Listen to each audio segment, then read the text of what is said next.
everybody, it's Frankie-Lou. And Angus. And we're coming to you today from the Grow Together kitchen. Yep. It's well into December here. Which is in the Grow Together homestead, just so you know. we're in the middle of elf mode, aren't we? Mm-hmm. It's our salted caramel butter crunch with pumpkin seed. Okay? It used to be with almonds. Yes. About half of our relatives are allergic to nuts, so we've switched to pumpkin seeds. That's right. It's a very simple recipe, and we're going to go through the various ingredients now.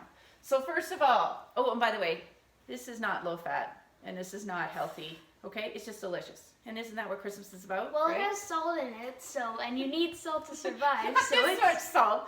Okay, so first of all, we have a cup or half a pound of butter. We have, this is I consider this my Buttercrunch pan, okay? Yes, it's pot. It's the perfect size. The bottom is like that thick. It's nice and thick, and that's good because it ensures the heat better. Yeah, even heat distribution. So popping a half a pound of butter in there. Yep. Then we have a cup and a half of just standard sugar. White sugar. Would this work with brown sugar, Mom? No, it wouldn't work with brown sugar. Good question though, because someone's gonna want to know that. We got a quarter cup of water and 40 milliliters, 30 milliliters of maple syrup. Or 2 tablespoons of maple syrup. I like maple syrup. I used to use corn syrup, but I find the flavor is way nicer with this. So pop that on. We're gonna put it at a medium heat, okay?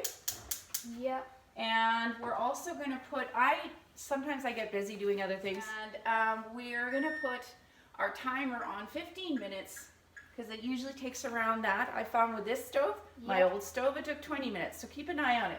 Yeah, for a gas stove, about 15. So the other thing that I'm gonna do, I don't normally use a candy thermometer. Because she's made this. Because I've made it so many times, and I just know when it's ready by the way it smells and looks.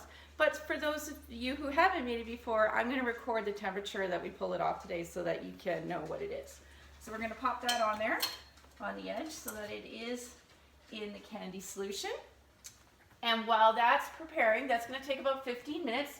Now, some of you will be like, oh, now I stir it, right? No. We don't stir this. You leave it, okay? So really, the problem with this recipe is forgetting about it too much, okay? Because sometimes, because it is such a low maintenance recipe, you kind of forget you have it going, which is why I put the timer on.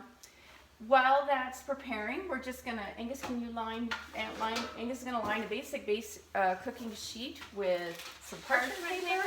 We use 1.5 cups of pumpkin seeds. Probably salted. The pepitas, like the salted, and well, we have a slightly salted one here, but if you're growing the Lady Godiva pumpkin, you can use your own pumpkin seeds from that. And these ones have been roasted, so if you are growing your own pumpkin seeds, make sure you roast them and that they're the hulled green variety. Yeah. Okay, and if you don't want to use pumpkin seeds, you want to use the original recipe, then go ahead and get a cup and a half of roasted almond slivers. You can use any nut that you like, or as we do, the pumpkin seeds. Now, I like to put it on this parchment paper because I'm going to show you, we're going to use these cool pumpkin seeds to seize the candy as it's prepared, okay? But I prepare it on this cookie sheet like this. And for later on, when it's finished, I have got a teaspoon of Malden salt flakes, which are these really delicious. Yeah. You don't need to use a teaspoon. Yeah, some people would use a half teaspoon. I like a teaspoon. Because she's crazy. And but it's important that you use the flakes or a fine salt, that you don't use chunks, otherwise it's too much salt at once. So this was an investment. The Malden salt flakes are pricey. Yeah. But a box about this big costs about $12, but it will last you about 8 years. Yeah. Okay, so it's worth the investment, and honestly, it's delicious. I've been known to just eat it on its own, but I'm a bit of a salt fanatic. So we're gonna have that going there.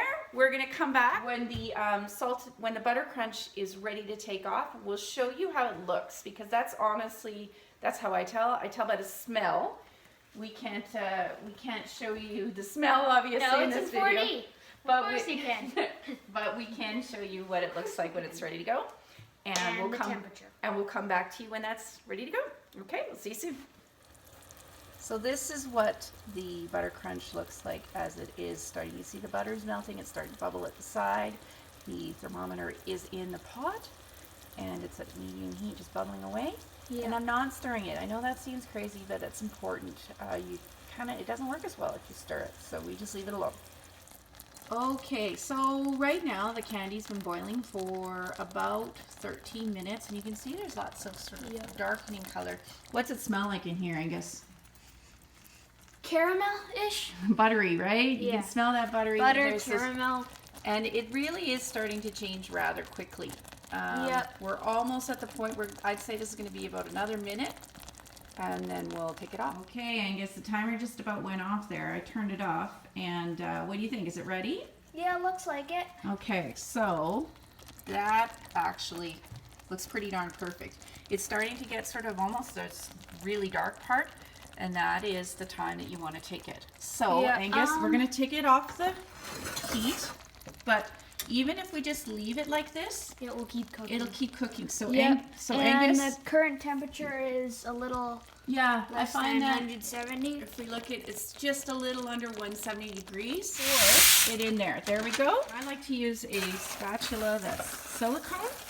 That won't melt. And I'm going to stir that all up in there. And what this does, that extra bit in there, is it stops the candy from cooking by putting the cool stuff in. If you leave it without putting something in or pouring it onto the sheet right away, it will continue cooking in that pot, and we don't want that. Okay, so now put the parchment paper back on there. Okay, and so we just want to pour it down there, get all the goodness. We made sure that it was all mixed evenly. Okay, and now you just want to flatten it out. And you can see it's that perfect color of a Buttercrunch. Okay, so we got the Buttercrunch cooling a bit. At this point, you might be tempted to put the salt on right away. Yeah, if you put this salt on right away, because it is a flake, it will actually just dissolve right in. Or dissolve, so yeah. you want to wait until this, I usually let it sit 4 minutes before I put this on, so that I can make sure that it's not going to melt away. Now, if you don't like the salted Buttercrunch, something that you could also do is you could throw a couple of, while it's super hot like this, you could throw a couple handfuls of chocolate chips. Let those melt and spread with the spatula. You can do that as well. It's tasty. It's delicious. really good. I don't know why Mom doesn't do that. Well, she sticks salt on it. I like the saltiness, and most of the people who are adults in my gift-giving list do enjoy the saltiness. But if you want to make it with chocolate as an alternative, Please tell me. because it is good. Although sometimes you have to worry about the humidity then, and the chocolate will seize up and make that like icky white film on it. So another reason is if you're going to be shipping, which we are, we like to ship this with the salted, because then we know what it's going to be like when it comes out. So another minute or so, we're going to spread the salt, and then I'll show you breaking it up when it's all ready to go and packaged. Okay? Okay, so our Buttercrunch has been sitting there cooling off for a few minutes. Yep.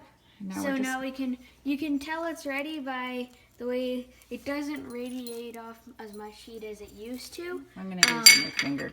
And it's shiny. Yeah. And like you can bend up the side like a little with the parchment paper. So it's melting a little bit into the candy, but it's not completely That's good, disappearing. so it will actually stick. Yeah, sometimes when I leave it a little bit too long, It won't stick. I have to press it in a bit, but that's fine too. Okay, now we're going to let that cool off, and we'll show you breaking it up. Okay, so it's been about a half an hour since we pulled our candy off, but you can obviously, You can leave it a couple you can days. leave it, well, you don't want to leave it too long because you want it to stay fresh, but sometimes what I'll do is I'll make like 8 batches and then break them all up at once. And Angus is going to show you how easy it is to break it up here. One thing that's super important, obviously, you want to wash your hands before you break it, but it's so important that your hands be absolutely dry, okay? Yes, You don't want the humidity to mix with your things. So wash your hands a few minutes before you're going to be doing it, get it super dry, and we'll show you here how it works. Okay, so this is another reason why it's helpful. See, it all comes off in one sheet like that.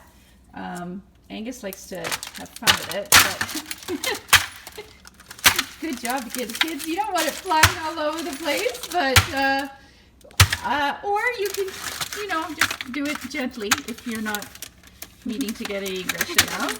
Okay, it will fly all over the place if you don't do it, but you want to break it into some pretty small bite-sized pieces because this is a very rich candy.